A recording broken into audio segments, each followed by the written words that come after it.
Hey guys, Craig Beggins here. I'm the broker for C21 Beggins Enterprises, heading into year number 31 with over 50,000 closed transactions in real estate. So I got a couple of opinions I want to share with you, and every month I write an article for agents to use to educate our customers on what we're seeing happen in the market.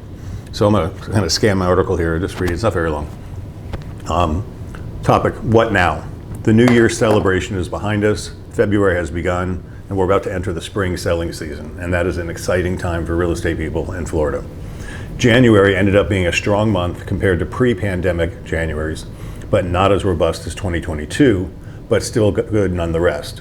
We usually have a huge dip in sales, and we didn't have that this year, so it's going to be a much happier February for us. Today I want to caution you to take what you hear from anyone with a grain of salt. The most common question I hear is, how is the market? To which I reply, which market? The market is really made up of micro markets, and each has its own flair. For example, if you've got a 4-3 pool home in Riverview in good condition, under 500 grand, it's gone. It'll sell fast, and we'll likely have multiple offers and go above asking price. Yes, that is still happening in some micro markets. We're also seeing strong competition in the multi-million-dollar markets, as out-of-state buyers who sold for bundles elsewhere come here flush with cash and will pay whatever they have to in order to bask in our Florida sunshine with our 0% state income tax. One of my neighbors bought a house over here, and a really prime one came on the market at the end of my street, and the guy bought it the day it hit the market and paid full price before it even hit, and it was a cash transaction, and he's already got another $1 million house in the same neighborhood. But he said, that view, that sunset, I want it. Boom. Crazy. Normal person real estate is still moving too. It's just not as aggressive as some other micro markets. It's not uncommon for a normal home to be on the market for weeks or even months based on what the competition is doing in that micro market. Another very real consideration is what the new home builders are doing in each micro market. Often they're selling their homes and making it very easy for their buyers to get below market interest rates and closing cost assistance. So a new home selling for $450 but offering $20,000 in concessions is really selling for $430.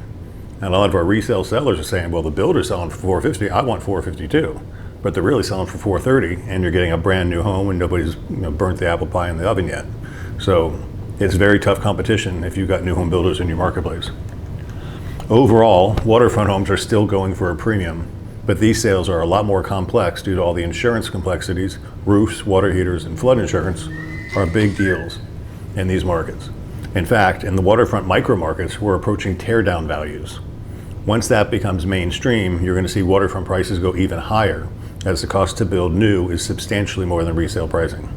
Right? I've had 3 examples in this last week where people called me and said, we think we're going to tear down our house and just build a new one. We like the neighborhood, the house is older, we want to upgrade it. So we're getting to that point right now. And in all micro markets, condition is critical. More than ever, agencies stress that sellers need to get their home in great condition or adjust the price down and be prepared to wait for a buyer who has the extra cash to make the improvements. Side note, ask one of our agents about home renovation loans. These can be a great option for buyers who don't have the extra cash to fix up their dream home, right? So if the house is not in great condition, most buyers still in the normal real estate market, they're tight on cash. They need a lot of cash for their down payment because we're qualifying for these loans. But if they got to put a new roof on the house too, that's an extra $15,000 or more. So that buyer can't buy your house because he can't afford to put the roof on. And if you don't do it for him, then he can't buy. So you got a fewer number of buyers. So those houses in lesser condition don't sell as fast because the buyer pool is smaller. So I tell agents to pretty much forget everything we taught them about working with buyers and sellers a year ago. We've taught them this is a whole different market and it takes different approaches. If you're looking to buy and or sell in this market, your well-trained C21 Beggins agent is here to assist you and is knowledgeable about how to protect you, the customer, in this complicated, complex, and competitive market. So give the agent who sent you this newsletter a call, and we may be able to provide a cool solution, and we're happy to help.